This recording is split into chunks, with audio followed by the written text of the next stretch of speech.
जब डोंगफांग शान अपने अंकल को वहां देखता है तो वह बेहद खुश हो जाता है और बदला लेने के लिए अपने अंकल से मदद लेने का फैसला करता है। वह अपने छोटे अंकल की ओर चिल्लाता है, अंकल इसे मारो, जल्दी से इसे खत्म कर दो। फिर गुस्से में एमसी की ओर देखकर कहता है, तूने मुझे मारने की हिम्मत कैसे की? तुझे पता नहीं मैं कौन हूं और तू कौन है? अपनी औकात भूल गया क्या? यह सुनकर एमसी और भी ज्यादा गुस्से में आ जाता है। अपने कानों में गूंजती उस चुभती हुई आवाज को दबाने के लिए वह एक बार फिर से डोंगफांग शान पर सोल फ्लेम एक्टिवेट करता है। जैसे ही एमसी का सोल फ्लेम एक्टिवेट होता है, वह दोबारा डोंगफांग शान पर हमला करता है और वह दर्द में तड़पता हुआ जमीन पर गिर जाता है। यह देख अंकल 6 बेहद गुस्से में आ जाता है। वह यह बर्दाश्त नहीं कर सकता कि उसके भतीजे पर किसी के सामने हमला किया जाए। वह चिल्लाता है, तू अपनी मौत खुद बुला रहा है। उसके गुस्से से निकली ऊर्जा एक लेवल 77 के योद्धा के बराबर की ताकत रखती है। यह ऊर्जा एक आम आदमी को आसानी से मिटा सकती है, लेकिन एमसी के लिए कहना मुश्किल है, वह इसे आसानी से झेल सकता है। जब यायाओ देखती है कि उसका अंकल एमसी पर हमला करने दौड़ रहा है तो वह चिल्लाती है, अंकल रुक जाओ, उसने जो किया वो सही था। यायाओ की बात सुनकर उसका अंकल गुस्से में उसकी ओर मुड़ता है और पूछता है, यायो तुम एक आउटसाइडर का पक्ष ले रही हो? चाहे वो कोई भी हो, आज जो भी रॉयल फैमिली को चुनौती देगा उसे कीमत चुकानी पड़ेगी। लेकिन यायाओ अपने अंकल की बातों को नजरअंदाज करते हुए एमसी के आगे खड़ी हो जाती है और ऊंची आवाज में चिल्लाती है, यह जनरल लिन है और मैड गॉड और व्हाइट गॉड का शिष्य है। यह कहते हुए यायाओ के माथे से पसीना बहने लगता है। यह एमसी की चिंता नहीं, बल्कि अपने अंकल और पूरी रॉयल फैमिली के डर से था। इसलिए वह एमसी को बार बार बचाने की कोशिश कर रही थी। जब वहां मौजूद लोगों ने यायाओ की बात सुनी कि वह 2 गॉड्स का शिष्य है तो सब चौंक गए। उनके मुंह खुले रह गए। क्या कहा? यह जनरल लिन है। वहां मौजूद सारे एक्सपर्ट डर गए। अंकल 6 भी पूरी तरह घबरा गया और कहता है, वह व्हाइट गॉड और मैड गॉड का शिष्य है। अंकल 6 की आवाज कांपने लगती है और वह बस इतना ही कह पाता है। तभी सबकी निगाह एमसी के सर्जेंट बैज पर जाती है और जैसे ही वे उसे देखते हैं सभी चौंकते हैं। यह सच में पर्पल मिलिट्री सर्जेंट बैज है, एक ऐसा जनरल जो गॉड लेवल पावर हाउसेस के बराबर खड़ा हो सकता है, और वो इन दोनों गॉड्स का शिष्य भी है। अभी कुछ देर पहले तक हम एक जनरल पर हमला करने वाले थे। इसके बाद सारे एक्सपर्ट तुरंत जमीन पर घुटनों के बल बैठ जाते हैं और धीमी आवाज में एमसी से कहते हैं, जनरल लिन से मिलना हमारे लिए सम्मान की बात है। अंकल 6, जो अभी कुछ समय पहले तक एमसी पर बेहद गुस्से में था, अब मुस्कुराते हुए ये शब्द कहता है। उसके पीछे खड़े अन्य युवा एक्सपर्ट भी सम्मानपूर्वक एमसी के सामने सिर झुकाते हैं। फिर अंकल 6 डोंगफांग शान की ओर देखकर गुस्से में चिल्लाता है, तुमने जनरल को एक आम आदमी कहा? तुम तो मरने की मांग कर रहे हो। देश का शासक भी जनरल के सामने सम्मान से पेश आता है, और तुम क्या हो? ना कोई मिलिट्री उपलब्धि, ना कोई योगदान, बस एक प्रिंस की उपाधि। तुम्हें किसने हिम्मत दी कि तुम जनरल का अपमान करो? डोंगफांग शान अपने अंकल की बातें सुनकर सिर झुका लेता है, यह समझते हुए कि उसने कितनी बड़ी गलती कर दी। अगर उसे पता होता कि वह किससे उलझ रहा है तो वह कभी इतनी बड़ी भूल नहीं करता। डरते हुए वह बुदबुदाता है, क्या यह वही प्रसिद्ध गॉड जनरल है?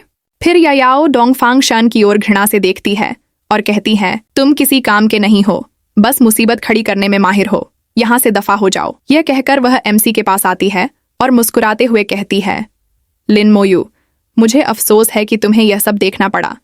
मुझे उम्मीद है तुम इसे दिल पर नहीं लोगे। अब जब सब कुछ शांत हो चुका था तो एमसी को रोकने वाला कोई नहीं था। वह यायाओ की ओर मुड़कर पूछता है, क्या तुम मेरी बताई शर्तों से सहमत हो? यह सुनकर यायाओ जवाब देती है, मैं वादा करती हूं कि जब तक तुम डंजन क्लियर कर रहे हो कोई तुम्हें परेशान नहीं करेगा। सब कुछ साफ है और सौदा पक्का है। सौदा तय होने के बाद हमारा एमसी डंजन की ओर बढ़ता है। जैसे ही वह आगे बढ़ता है वह तुरंत अपनी स्केलेटन आर्मर एक्टिवेट कर देता है। इसके बाद वह लाइटनिंग डंजन में प्रवेश करता है। जैसे ही वह डंजन की जमीन पर कदम रखता है उस पर तेज बिजली गिरती है। स्केलेटन आर्मर पहनने के बावजूद एमसी उस करंट को महसूस करता है, जिससे उसे इस बिजली की ताकत का अंदाजा हो जाता है। यहाँ का पूरा वातावरण वीरान है। केवल आकाश से गिरती बिजली जमीन से टकरा रही है। कोई जीव नहीं, कोई जीवन नहीं, बस अनगिनत बिजली की गड़गड़ाहटें। जमीन से भी बिजली निकल रही है। यह वातावरण देखकर एमसी को यायाओ की बताई बातें याद आती हैं। यायाओ के अनुसार ये असल में लाइटनिंग क्लाउड्स नाम के राक्षस हैं। जल्द ही लाइटनिंग स्पिरिट्स और बिजली के गोले खुद ब खुद समन होकर एमसी की ओर दौड़ पड़ते हैं। यह देखकर एमसी समझ जाता है कि यायाओ ने सही चेतावनी दी थी। ये लाइटनिंग स्पिरिट्स और बिजली के गोले उसका रास्ता रोकेंगे और उसे खत्म करने की कोशिश करेंगे। एमसी लाइटनिंग स्पिरिट को सामने देखकर अपनी पिछली लड़ाइयों को याद करता है। मेरे अनुभव के अनुसार किसी डंजन का लेवल बढ़ाने के लिए बहुत सारे मॉन्स्टर्स को कम समय में खत्म करना होता है। रॉयल फैमिली ने भी यही तरीका आजमाया होगा, लेकिन उनकी रफ्तार मुझसे तेज नहीं हो सकती। तो अब मेरी बारी है, मैं अपनी तरकीब आजमाता हूँ। सामने पहाड़ियों पर लाइटनिंग स्पिरिट्स खड़े हैं जो उसे रोकने को तैयार हैं। एमसी पहले ही उनकी लड़ाई की रणनीति समझ चुका था और तुरंत अपनी साइथ समन करता है। साइथ के साथ वह सोल डिवावर किंग को भी समन करता है।